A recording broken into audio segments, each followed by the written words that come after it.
إذ قال الله يا عيسى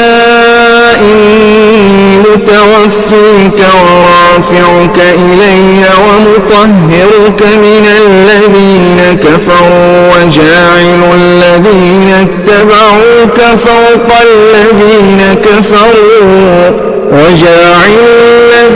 اتبعوك فوق الذين كفروا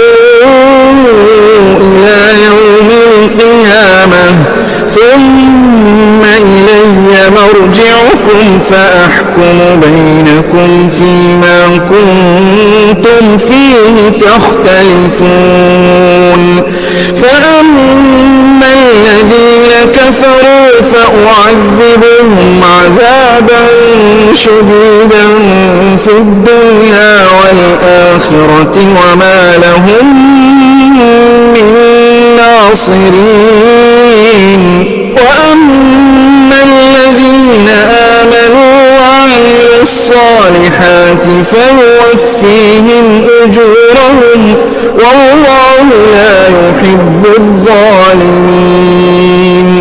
ذلك نتلوه عليك من الآيات والذكر الحكيم إن مثل عيسى عند الله كمثل آدم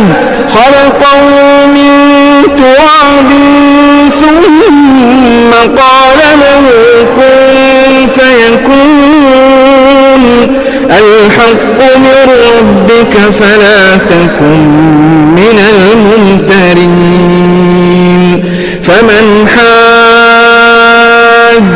فيه من بعد ما جاءك من العلم فقل تعالوا ندعو أبناءنا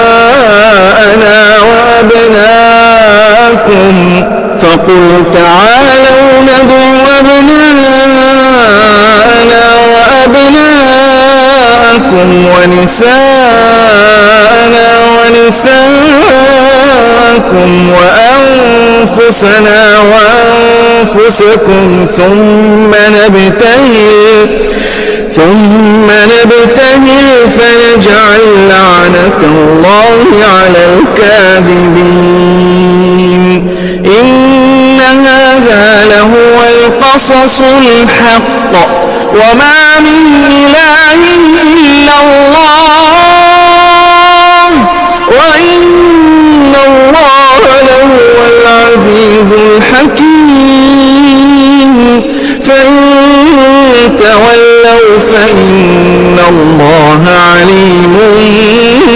بالمفسدين